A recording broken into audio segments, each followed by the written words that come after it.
হয়ে গেছে মা,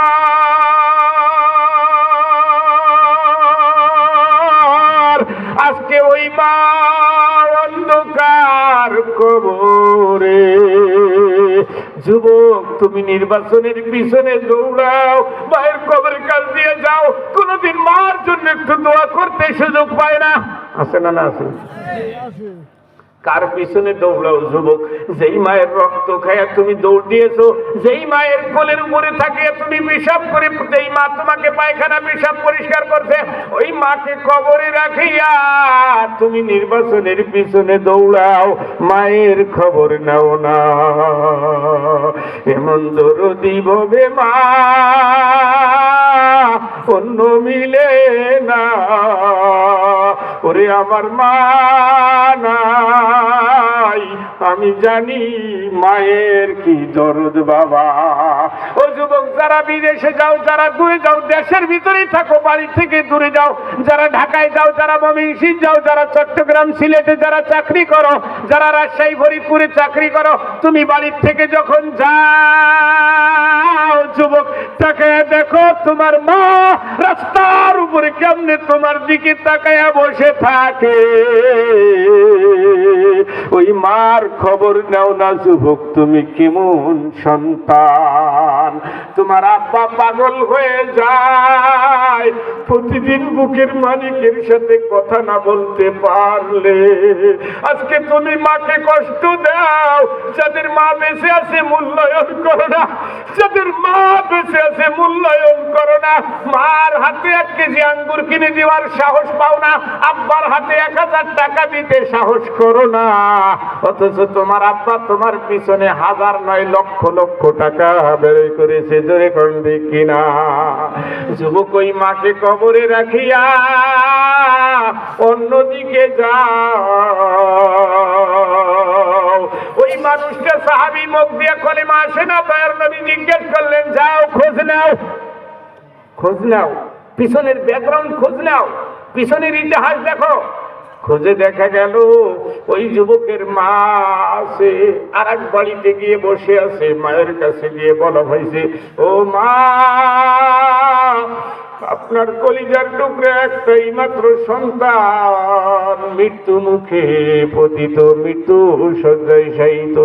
মা, দুঃখের বিষয়, আপনার সন্তান মৃত্যু মুখে, আপনার সন্তান মৃত্যুর বিছানায়, আপনি কেন এখানে? মা জবাব দেয় না, মা কথা বলে না। 1 বার 2 বার 3 বার 5 বার জিজ্ঞেস করার পরে মা বলে, ও যেমন খুশি তেমন মরুক, আমি আল্লাহর কাছে ওর নামে বিচার দিয়ে দিছি। যুবক, তুমি জানো না আমার আল্লাহ ফরমান, ফালা তাকুল্লাহুমা উফিউ ওয়ালা তানহারহুমা।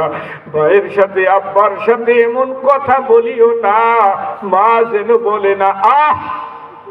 ফালা তাকুল্লাহুমা উফ, তোমার মা যেন বলে না আহ, কি বললো আমার সন্তান। এই কথা শোনার জন্য বাজান তোকে 10 মাস 10 দিন পেটে বইছিলাম। তোমার আব্বা যেন বলে না আহ, আমার সন্তান কি শুনাইল আমার। সন্তানের জবানে কলেমা আসে না।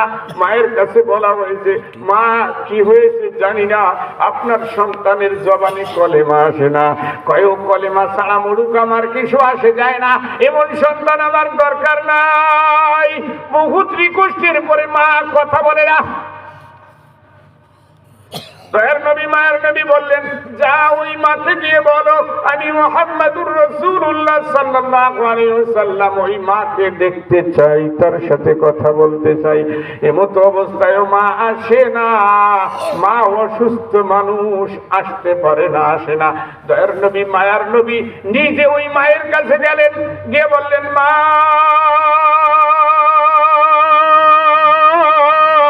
তোমার সন্তান আমার সাহাবী, কলেমাওয়ালা সাহাবী, জাহান্নামের আগুনে জ্বলবে।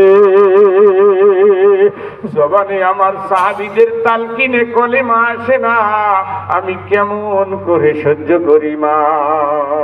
আমি মুহাম্মদুর রাসূলুল্লাহ সাল্লাল্লাহু আলাইহি সাল্লাম বলতেছি, তোমার সন্তানের সাথে কি হয়েছে মা?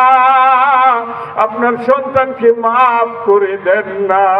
মা কয়, আখেরি জামানে পয়গম্বর, ইয়া রাসূলুল্লাহ, ইয়া হাবিবাল্লাহ, কি বলবো? আমার এই সন্তান তার বিবির কথা শুনিয়া আমার মুখে একটা থাপ্পড় লাগাই দিছিল বাজান। আমার এই সন্তান আপনার সাহাবী, বিবির কথা শুনিয়া আমার গায়ে আঘাত করেছে, এই জন্য আমি ওকে 10 মাস 10 দিন পেটে বোঝা বইছিলাম। ওই আঘাত আমার কলিজায় লেগেছে। আমি সাথে সাথে অনিচ্ছাকৃত ভাবে আরশের দিকে তাকিয়েছিলাম। আমার আরশ মহল্লার মালিক আমার ওই তাকানোটা দেখেছে, এই জন্য ওর জবানে কলেমা আসে না। হুজুর, আপনি যত কথা বলেন, ও আমাকে আঘাত দিয়েছে, আমার আঘাতে কলিজা ছিদ্র হয়ে গেছে। ওর জন্য আমার কাছে কিছু বলবেন না, আমি ওকে ক্ষমা করব না। যুবক, মাকে কষ্ট দাও, যেই মায়ের দুধ 3 বছর পান করিয়ে তোমার দেহ বানাইলা, যাদের মা নাই, চক্ষুটা বন্ধ করে একটু দেখো বাজার, একটু চক্ষুটা বন্ধ করে মায়ের কবরের দিকে তাকায় দেখো। আল্লাহ আল্লাহ আল্লাহ। যুবক, একটু কবরের দিকে তাকাও। বুড়ো বাবাজি যার মা নাই, আব্বা নাই, একটু চক্ষুটা বন্ধ করে কবরের দিকে তাকাও।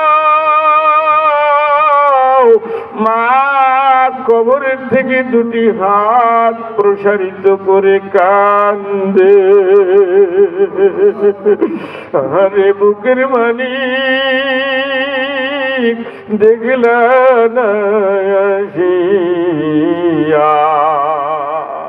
যুবক, যেদিন তোমাকে কবরে রাখবে, যেদিন আমাকে কবরে রাখবে, ও বুড়ো বাবাজি এখনো 4 দোকানে বসে বিড়ি টানো, এখনো মসজিদে আজান হয়, মসজিদে যাও না। ও যুবক, এখনো মসজিদে যাও না, ফেসবুক নিয়ে বসে থাকো। ও যুবক, এখনো মোবাইল নিয়ে বসে থাকো, মসজিদে যাও না। ও যুবক, আজরাইল কখন আসবে জানা নাই।